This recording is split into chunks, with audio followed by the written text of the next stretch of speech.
Hi అండి. నేను మీ తారక్ గౌడ్ తెలంగాణ వచ్చేసి వెల్కమ్ టు ఐడ్రీమ్ మీడియా. మొత్తం మీద అయితే నిన్న వెబ్సైట్ మొదటి ఫేజ్ రిజల్ట్స్ అయితే విద్యార్థులు పంపడం జరిగింది.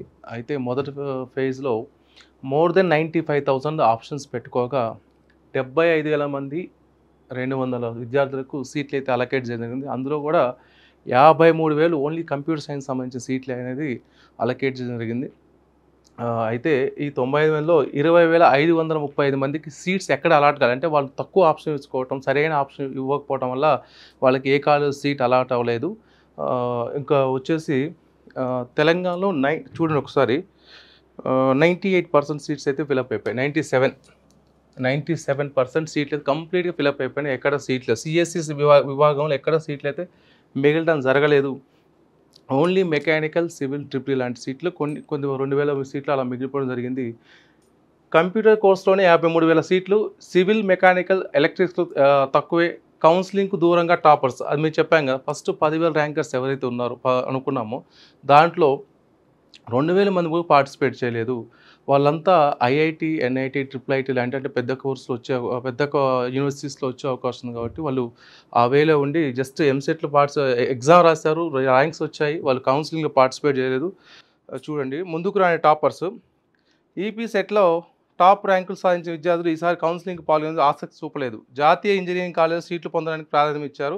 100 లోపు ర్యాంక్ వచ్చిన విద్యార్థులు కేవలం ఒక్కరు మాత్రమే కౌన్సిలింగ్‌లో పోటీ పడ్డారు. 200 నుంచి 500 ర్యాంకులు వచ్చిన వారు 10 మంది ఉన్నారు. ఆఖరికి 1000 లోపు ర్యాంకర్లు కూడా 74 మంది మాత్రమే కౌన్సిలింగ్‌లో అటెండ్ అయ్యారు.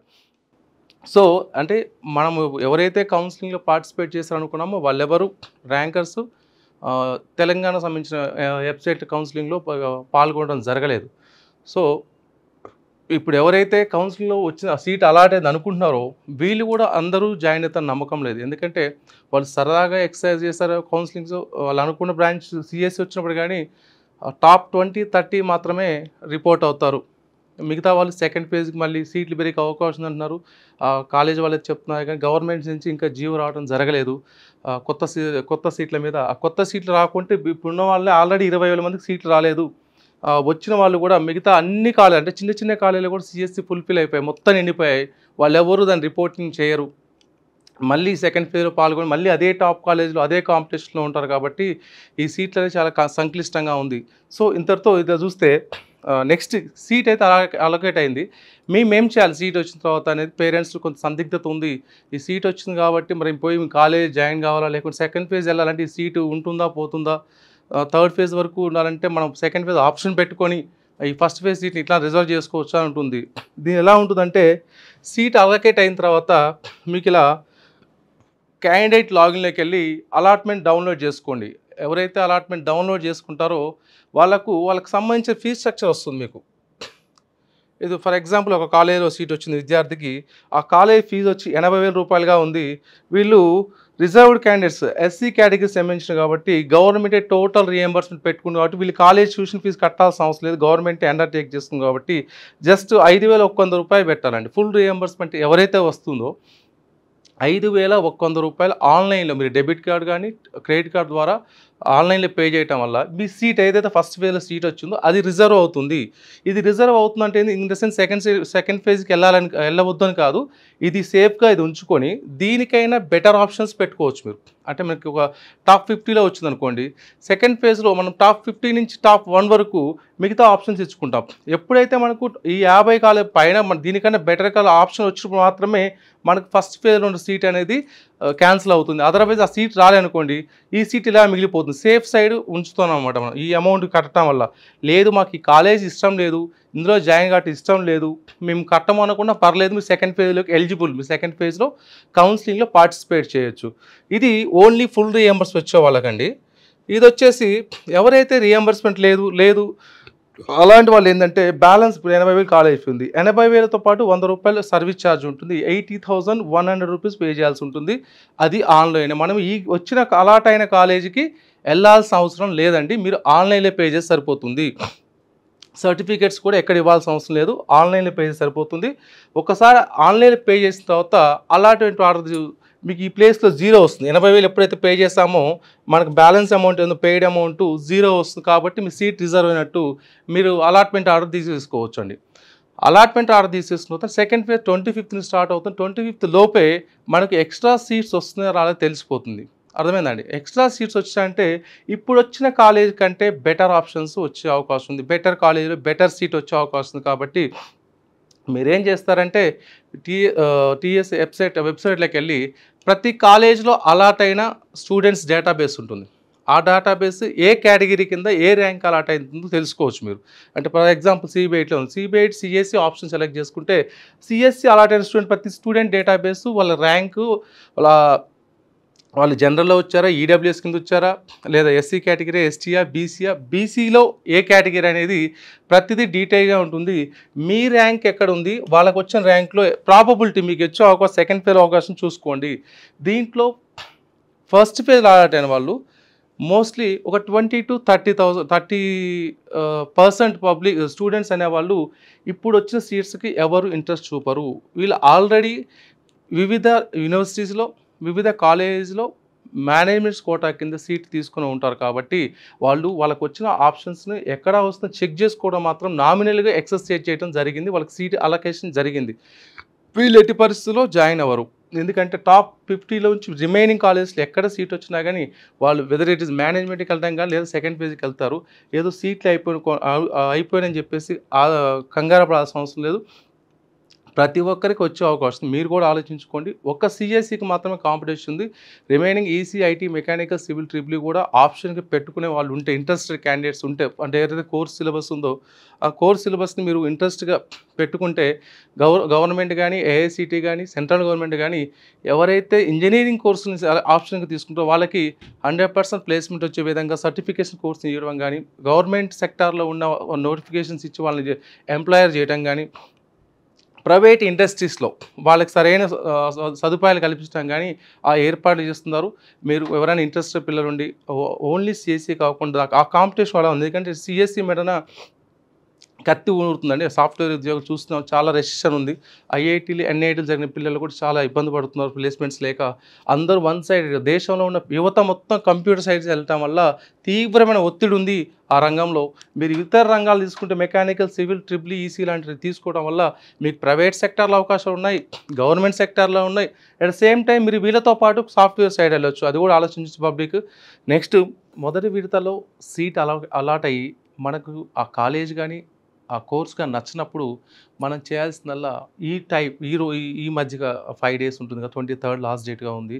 ఆ లోపు మనకొచ్చిన కాలేజ్‌లో ఏదైతే ఉందో అమౌంట్ కట్టడం గానీ, ఆన్‌లైన్ పేమెంట్ లేదంటే సెకండ్ విడత కౌన్సెలింగ్‌కి అటెండ్ కావడం జరుగుతుంది కాబట్టి. ఆ లోపు మీరేం చేస్తారంటే అసలు కాలేజ్‌లో ఇది చూడండి. ఇది కాలేజ్‌లో ఆప్షన్స్ అండి. ఏ కాలేజ్‌లో ఏ బ్రాంచ్‌లో ఎన్ని సీట్లు వచ్చిందో తెలుస్తుంది. ఫర్ ఎగ్జాంపుల్ మీకు ఏం చూద్దాం సీబీఐటీ చూద్దాం. అందరూ నార్మల్‌గా టాప్ అంటాం కదా! సీబీఐటీ చూద్దాం. సీబీఐటీ సెలెక్ట్ చేసుకున్నాను. ఇక్కడ కోర్సు ఏ కోర్స్ చూద్దాము? Obviously computer science.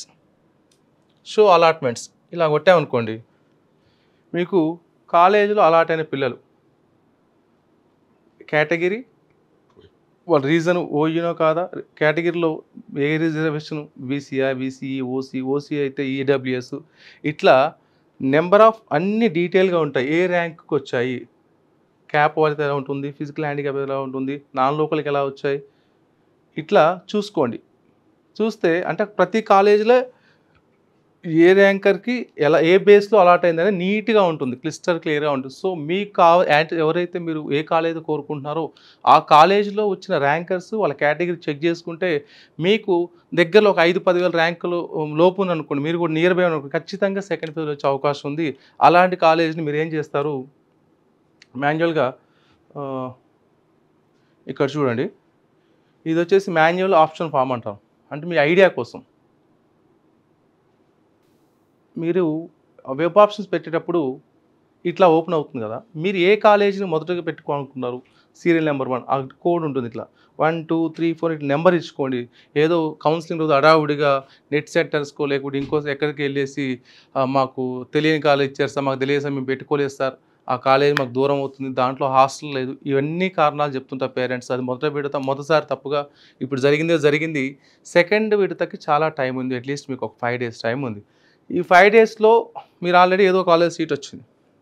ఆ సీట్ వచ్చిన వాళ్ళు ఈ మిగతా ఆ కాలేజ్ కన్నా పెద్ద కాలేజ్‌లోనే నంబరింగ్ ఇచ్చుకుంటూ పోండి. మనకు రాకున్నా పర్లేదు, పెద్ద కాలేజ్ ఇచ్చేయండి పర్లేదు. ఓయూ అని జేఎన్‌టీయూ ఇలాంటి పెద్ద కాలేజ్ ఇచ్చింది గానీ, మనకు రాని కాలేజ్ అన్నీ నీట్‌గా రాసుకొని, మనకొచ్చే కాలేజ్‌లో హడావిడిగా పెట్టుకోవద్దు. వాటిని కూడా చాలా జాగ్రత్తగా పెట్టుకోండి. పెట్టుకునే ముందు మీరు మళ్ళీ ఆలోచించండి. ఆ కాలేజీ ప్లేస్‌మెంట్స్‌లు, ఫ్యాకల్టీ అవన్నీ మారుతూనే ఉంటాయి. ప్రతి సంవత్సరం మారుతూనే ఉంటాయి గానీ, కన్వీనియంట్ చూసుకోండి ఫస్టు. మీరెక్కడో ఆదిలాబాదు లేకుంటే కరీంనగర్, జగిత్యాల ఉన్నవాళ్ళు ఆడపిల్లని పిల్లల్ని హైదరాబాద్ పంపినప్పుడు హాస్టల్ ఉండాలి. లేదు చుట్టుపక్కల హైదరాబాద్ నుంచి ఎక్కడ ఎళ్ళాలనుకుంటే ట్రాన్స్‌పోర్ట్ ఉండాలి. ఎందుకంటే 4 ఇయర్స్ ఒక్కరోజు కాదు, 2 రోజులు కాదు. 4 ఇయర్స్ మీ పిల్లలు ట్రావెల్ చేయాల్సి ఉంటుంది. 4 ఇయర్స్ కాలేజ్‌లో స్పెండ్ చేయాల్సి ఉంటది కాబట్టి ఒక్కసారి కన్వీనియంట్ కూడా చూసుకోండి. అవి చూసుకొని వాటిని మాత్రం ఎక్సర్సైజ్ చేయండి. చేయటం వల్ల ఏమవుద్దంటే ఇవే ఈ పేపర్‌ని పట్టుకొని పోయి మీరు జాగ్రత్తగా ఆప్షన్స్ పెట్టుకోండి. ఆప్షన్స్ పెడితే ఒకసారి పెడితే అయిపోదండి. ఎన్ని సార్లైనా చెక్ చేసుకోవచ్చు. పెట్టిన ఆప్షన్ ఫార్మ్‌ని ప్రింట్ ఔట్ తీసుకోండి. మళ్ళీ నిదానంగా చెక్ చేసుకోండి. గూగుల్ సమాధానం మాత్రం చెప్తుంది. పరిష్కారం చూపదు. ప్రతి దాంట్లో వెతికితే టాప్ కాలేజెస్ చాలా వస్తాయి. ఏ కాలేజ్ ఆ కాలేజ్ వాళ్ళు వెబ్‌సైట్ పెట్టుకొని వాళ్ళ కాలేజ్ టాప్ 10 పెట్టుకుంటారు. గూగుల్ కాదు, జనరల్‌గా మార్కెట్ తెలుసుకొని చదువుకునే పిల్లలతో మాట్లాడండి. బీటెక్ అయిపోయి జాబ్ చేసేవాళ్ళు ఉంటారు. మీ ఫ్రెండ్ సర్కిల్ ఎవరో వాళ్ళ సజెషన్ తీసుకోండి. ఏదున్నా గానీ కాలేజీ వాళ్ళు పిల్లల్ని బాగు చేయాలని చూస్తారు. జాబ్ ఇప్పియాలని చూస్తారు గానీ చెడగొట్టడానికి ఏ కాలేజ్ ట్రై చేయదు. అన్ని కాలేజీలు కూడా ఆల్మోస్ట్ హైదరాబాద్‌లో అటానమస్‌లో ఒక 3, 4 కాలేజీలు వేస్తే అన్నీ అటానమస్ కాలేజీలే. ఈ అటానమస్ అని చెప్పేసి పిల్లలు కోరటం వల్ల ప్రతి కాలేజీ కూడా అటానమస్ స్టేటస్ తెచ్చుకోవాల్సొచ్చింది. తెచ్చుకున్నారు కూడా. సో, అటానమస్ రావటం వల్ల అందరికీ జాబ్‌లొస్తాయి. చదువుకున్న ప్రతి పిల్లలకి జాబ్ వచ్చే అవకాశం ఉంది. మళ్ళీ చెప్తున్నాను, కంప్యూటర్ సైన్స్ అనేది చాలా ఒత్తిడి ఎదుర్కొంటుంది. రానున్న రోజు చాలా తీవ్రమైన ఒత్తిడి ఎదుర్కొంటుంది. చదువుకున్న పేరెంట్స్, విద్యావంతులు మీరు కూడా ఆలోచించండి. ఇతర కోర్సెస్ వైపు పిల్లల్ని పంచడం ఏమంటారు ఆప్షన్ చూజ్ చేసుకోవడం వల్ల మీకు ఖచ్చితంగా రాబోయే రోజుల్లో వారికంటే మెరుగైన అవకాశాలు ఇవి పిల్లలకు వచ్చే అవకాశం ఉంది. అది కూడా గమనించండి. సెకండ్ ఫేజ్ 23 తర్వాత 25థ్ స్టార్ట్ అవుతుంది. 23 వరకు మీకు అవకాశం ఉంది. ఇంకా మీకున్న అనుమానం ఒకటే అండి. ఈ ఫస్ట్ ఫేజ్‌లో వచ్చిన సీట్‌ని నిలబెట్టుకోవాలనుకుంటే ఏం చేయాలంటారు? సింపుల్‌గా మీకొచ్చిన అమౌంట్ ఏదైతే ఉందో రీయింబర్స్‌మెంట్ ఉన్నవాళ్ళు రిమైనింగ్ అమౌంట్ ఆన్‌లైన్‌లో పే చేసుకోండి. మీకు ఇష్టం ఉన్నా లేకున్నా ఆన్‌లైన్ పే చేయడం వల్ల ఆ డబ్బులు ఎక్కడికి ఎళ్ళవు. అవి క్యారీ ఫార్వర్డ్ అవుతాయి. సెకండ్ ఫేజ్, థర్డ్ ఫేజ్ వరకు క్యారీ ఫార్వర్డ్ అవుతాయి. లేదు ఎట్ ఎనీ కాస్ట్ నాకు కాలేజ్ ఇష్టం లేదు అనుకుంటే సెకండ్ ఫేజ్ మీరు పార్టిసిపేట్ చేయొచ్చు. కట్టడం వల్ల మీ సీటు ఓన్లీ రిజర్వ్ అవుతుంది సెకండ్ ఫేజ్ వరకు. సెకండ్ ఫేజ్‌లో మీరు పెట్టే ఆప్షన్స్ బట్టి ఏ కాలేజ్ సీట్ వస్తుందో ఆ కాలేజ్‌కి ఆ అమౌంట్ ట్రాన్స్‌ఫర్ అవుతుంది. థర్డ్ ఫేజ్ కూడా అలానే అవుతుంది. సో, థర్డ్ ఫేజ్ వరకు మీ సర్టిఫికేట్స్ మీ దగ్గర పెట్టుకోండి. మీకు కాలేజ్ నచ్చినప్పుడు మాత్రమే సర్టిఫికేట్ తీసుకెళ్ళి అప్లికేషన్ ఫిల్ చేసి కాలేజ్‌లో రిపోర్ట్ చేయండి. అప్పుడు డబ్బులు కట్టాల్సిన అవసరం లేదు. 5,100 ఏదైతే చెప్పానో అది మీరు కట్టాల్సిన అవసరం లేదు. ఎవరైతే ఫుల్ రీయింబర్స్‌మెంట్ వాళ్ళు 5,100 చూపిస్తుంది కదా! అది మీకు నచ్చిన కాలేజ్‌లో జాయిన్ అయితే ఆ అమౌంట్ మీరు కట్టాల్సిన అవసరం లేదు. కాలేజ్ వాళ్ళు రిపోర్ట్ అని పెట్టుకుంటారు కాబట్టి మీకు జస్ట్ సర్టిఫికేట్ తీసుకెళ్ళి అప్లికేషన్ ఫిల్ అప్ చేస్తే సరిపోతుంది.